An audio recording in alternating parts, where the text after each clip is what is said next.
Double trouble. Two major storms on the move, threatening holiday travel for 35 million across the country. Airlines already issuing waivers as some areas brace for up to a foot of snow. Ginger has the very latest track and timing. Forced out. The top Navy official fired as the firestorm grows after President Trump intervened in the case of the Navy SEAL accused of war crimes. Shake up. Billionaire Michael Bloomberg officially entering the race for president with a record-breaking ad buy. Koalas in crisis. Deadly fires raging across Australia, scorching more than 3 million acres and threatening the lives of one of the world's most beloved animals. The race to save them this morning. Breaking this morning, historic heist. What could be hundreds of millions of dollars worth of art and jewels stolen from one of the world's top museums. Live on GMA. With Thanksgiving, the worst day of the year for cooking fires, just around the corner, our demo.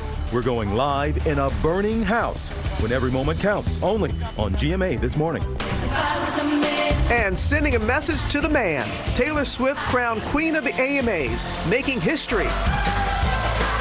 And shaking off the haters and the records with a powerhouse performance.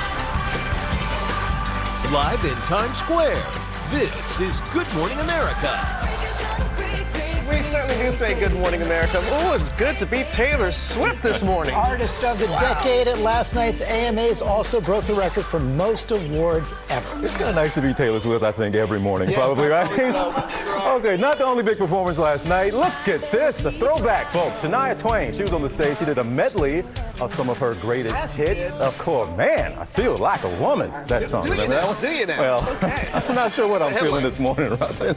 We'll have more on that a little bit later. But first, we're going to begin with those two major storms that are threatening holiday travel as a record number of people get ready to hit the roads and sky for Thanksgiving. Some airlines already issuing travel waivers. Ginger starts us off with the latest. Good morning there, Ginger. Good morning, Robin. Would it even be the holidays if we didn't have some sort of travel mess? Well, it's already started. We have pictures out of Columbia County, Pennsylvania, northeastern Pennsylvania, with a little slushy hit of snow. That's just going to mess up the roads a bit, but nothing compared to what we're about to see through Denver tonight through early tomorrow. We're talking 6 to 12 inches of snow in parts of the plains, also east of there, and then the winds will gust to 35 miles per hour. Those could impact not only the roads, but the airlines. And then by Thursday itself, you know Macy's, the parade with the balloons, they have a threshold, 35 mile per hour gust. They can't fly those balloons. We could get there by Thursday. But let's talk about the other storm, because there's a second one that's coming in behind that first one, and that's going to impact everybody on the West Coast. We're talking San Francisco, Los Angeles could see major impacts, flash flooding in some of there, and then you get into the Rockies, it's going to be more snow. That's why you see wind alerts from the panhandle of Texas, back through Nevada,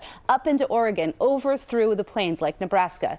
Where do we think there will be issues? Well, airport-wise, Rapid City, Minneapolis, Denver. You could see some slowdowns from Chicago back to LA and Las Vegas. So if you're traveling any of those, please be on alert.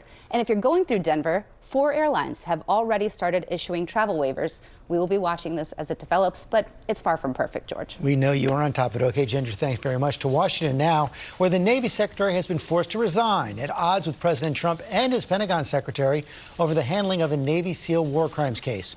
Our Chief Global Affairs anchor, Martha Redd, is tracking all the fallout. Good morning, Martha. Good morning, George. Navy leaders risked their jobs after publicly disagreeing with President Trump over the handling of this case, which they saw at the heart of the Navy's fundamental values and discipline. And this morning, after an extraordinary back and forth, the Navy Secretary has been fired. This morning, the Navy's top civilian official, Secretary Richard Spencer, is out of a job, forced to resign over his handling of Eddie Gallagher, the Navy SEAL acquitted by a military court of war crime charges in the killing of a teenage ISIS fighter, but convicted of posing with the dead teen's body.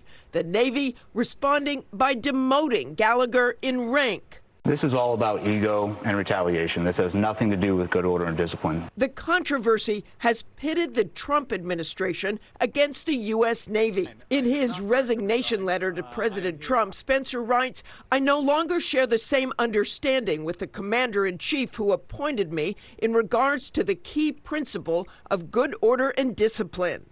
The president first intervened in the case by ordering the Navy to restore Gallagher's rank and benefits, then publicly slamming the Navy for launching a review that could have stripped Gallagher of his status as a Navy SEAL, tweeting, "The Navy will not be taking away warfighter Eddie Gallagher's Trident pin." The reasons for Spencer's firing differ. Defense Secretary Mark Esper says Spencer went behind his back, secretly meeting with White House officials last week, proposing to restore Gallagher's rank and allow him to retire with his Trident pin if Trump did not intervene in Gallagher's review process, while publicly saying otherwise. Overnight, President Trump pointed to the Navy's handling of the Gallagher trial and Spencer's failure to address large cost overruns from past administration. Esper, in the end, saying that Gallagher could retain his Trident pin. I just want to retire peacefully with all the honors that I've earned. ABC has learned that moments before Esper's decision, Gallagher had decided to relinquish his Trident, believing his case had become too divisive. But now he will be able to keep the coveted Trident despite his being convicted. George? Okay, thank you very much, Martha. Robin? And now to the race for 2020. Former New York City Mayor Mike Bloomberg announcing that he is running for the Democratic presidential nomination. Lindsay Davis is at the Bloomberg Tower here in Midtown Manhattan with more. Good morning, Lindsay. Hey, good morning to you, Robin. For several weeks, it was this game of is he or isn't he? Well, now Michael Bloomberg is in. Now, this is the same man who just 8 months ago had said, I'm not running for president, citing that he was very clear-eyed about just how difficult it would be to win the nomination. Well, now Michael Bloomberg has had a change of heart, and he is putting his money where his mouth is. It's official. Billionaire Michael Bloomberg is running for president of the United States. Mike Bloomberg for president, jobs creator, leader, problem solver. It's going to take all three to build back a country. Over the weekend, the Bloomberg campaign headquarters in New York City coming alive with staff and moving trucks. Did somebody say billionaire? And SNL, including a Bloomberg caricature, interrupting the most recent Democratic debate. Is there time for me to come in late and ruin everything? The 77-year-old former Republican says he's a new choice for Democrats. And now he's taking on him. In the lead up to this announcement, Bloomberg apologized for his stop and frisk policy that he defended for years. I want you to know that I realized back then I was wrong. Estimated to be worth $53 billion, he is one of the richest people in the world, and now using his own money to fund his race for the White House. His campaign says he'll spend whatever it takes, now rolling out $37 million in TV ads, more than half of the $50 million the entire 2020 Democratic presidential field has spent on TV ads so far this year, which is rubbing some of his opponents the wrong way. We do not believe that billionaires have the right to buy elections. You can't buy passion. If you have to put people against money, I will take people every day of the week. While Bloomberg has the financial resources, his apparent strategy, bypassing the early contests, hasn't worked in the modern era, though it is doable if he's able to focus on the states that make up Super Tuesday on March 3rd and succeed. 40% of the delegates are up for grabs. Bloomberg did not file for the New Hampshire primary, but he still has a chance in Iowa and South Carolina. Robin? And he will not be on the debate stage either, is that right? That's right, for December at least. He's not met the criteria as far as donors and polling, but we could very well see him there in the future. Very well. Okay, Lindsay, thank you. Okay, we're going to get the latest now on impeachment and the prospect of new hearings based on new evidence. Sources tell ABC News that an indicted associate of the president's personal attorney, Rudy Giuliani, has provided information to the Intelligence Committee, including audio and video recordings. Our senior White House correspondent, Cecilia Vega, has the details. Good morning, Cecilia. George, good morning to you. Impeachment is very much on the fast track right now. Democrats are hoping to vote on articles of impeachment by the end of the year. But with this new evidence, it is crystal clear this investigation is far from over. This morning, Democrats pushing ahead with impeachment despite not having testimony from key witnesses like former National Security Advisor John Bolton and former White House counsel Don McGahn. We're not willing to simply allow them to wait us out, to stall this proceeding when the facts are already overwhelming. A federal judge expected to decide today whether McGahn must comply with a subpoena and testify. But Democrats say time is of the essence, and they're not willing to wait out a long court fight. We're going to continue our investigation. We are going to continue to pursue even after the documents. You handed in the report. You're going to continue. Yes. Oh, yes. The investigation isn't going to end. And now ABC News has learned the House Intelligence Committee has obtained audio and video recordings and photos of President Trump's personal attorney, Rudy Giuliani, and the president himself. It's unclear exactly what the images show, but they were given to investigators as part of a subpoena by Lev Parnas, one of Giuliani's recently indicted associates accused of campaign finance violations. Giuliani telling Fox News he's not at all worried that the president might expect him to take the fall. I've seen things written like, he's going to throw me under the bus. Right. When they say that, I say, he isn't, but I have insurance. Well, that insurance comment certainly raised a lot of eyebrows. Giuliani is now backtracking, saying that he was being sarcastic. Despite this huge controversy, Giuliani says he and President Trump are better friends than ever before. As close as ever, he says, George. He may be backtracking, but that was at least the second time he's made that insurance comment. Meantime, there's also new evidence being developed out of the White House that the White House and OMB were actually scrambling to come up with a justification of that freeze on Ukraine military aid after the president's July 25th phone call. Yeah, George, sources are telling us that there's an internal review happening here. White House looking into the origins of this controversy. As you said, it's now at the center of the impeachment probe. They've reportedly discovered these emails that show top aides here trying to justify this freeze on military aid to Ukraine well after the fact. So far, the focus is on Acting Chief of Staff Mick Mulvaney and the budget office here. Certainly, this is going to add some fuel to the fire for those congressional Democrats who've been demanding to see these records, but they're being stonewalled by the White House, George. Yeah, the State Department as well. Okay, Cecilia, thanks very much. TJ? All right, George, this morning, pro-democracy voters are celebrating a huge victory in Hong Kong. Their candidates pulled off a major win in local elections after nearly 6 months of violent protests against the government in Beijing. 3 million people, that is 70% of eligible voters, showed up, signaling support for those demonstrators, helping pro-democracy candidates capture 385 out of 452 seats. They previously had fewer than a third of those seats. All right, TJ, also this morning, we're following the latest on Supreme Court Justice Ruth Bader Ginsburg's health. The 86-year-old was hospitalized over the weekend after experiencing chills and a fever. She was discharged from the hospital on Sunday. The court spokeswoman says she's home and she's doing well. She's had a few health scares recently. In the past year, she's undergone surgery for lung cancer and radiation treatment for pancreatic cancer. We, of course, wish her all the very best. All right, we'll turn now to that massive heist. Thieves making away with what could end up being hundreds of millions of dollars worth of jewels and art from a museum in Germany. It's known as the Green Vault. ABC's Ian Pannell has the story for us, and Ian, seems like the vault wasn't locked up as tightly as it should have been.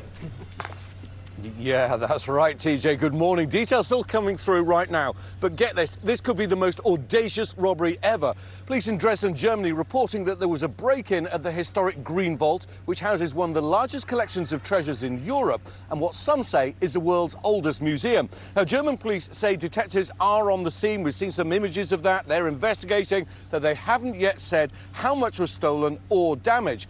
But German newspaper Bild has got a lot more information. It's reporting that a power supply was cut at around 5 a.m. local time. Several robbers then entered the building through a small window into the museum.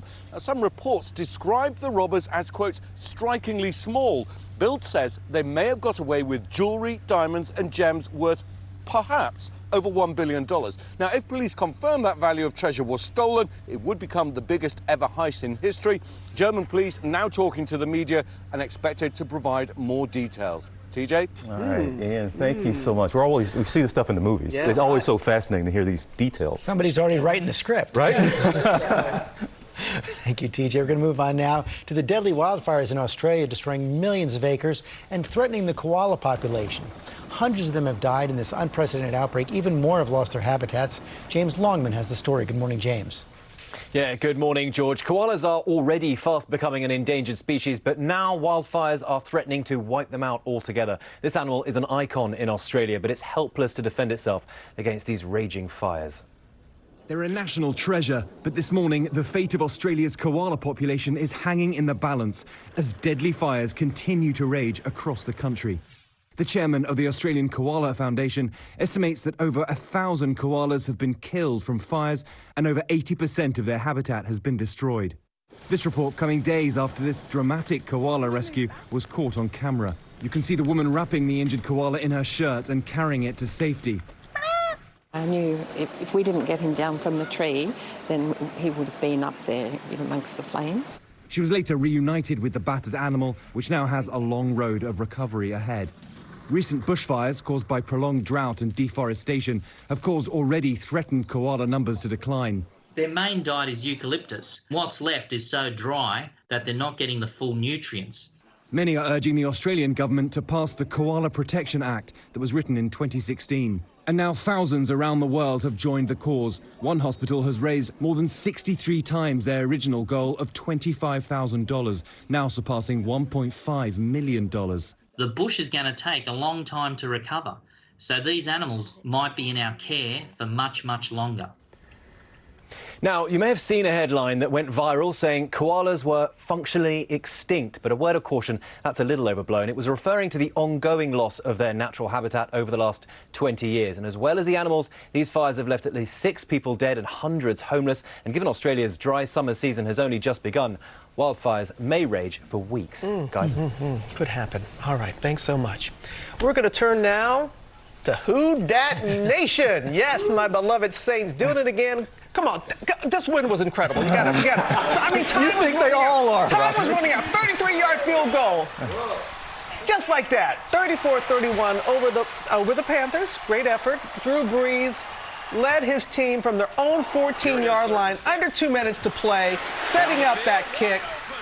His 50th game-winning drive in the fourth quarter or in overtime. Never say never when the Saints have the ball in the hands of Drew Brees like that. Okay. You were in Carolina this weekend. I was on the float with the Carolina Panthers mascot, actually.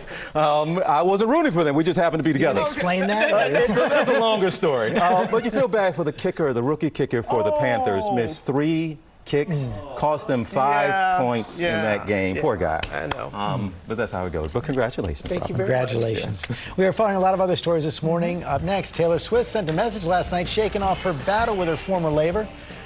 She delivered a knockout performance at the AMAs. We're going to tell you what she said about her record-setting night. And live on GMA, How to Survive the Flames, our Matt Gutman is going into a model home, setting it on fire.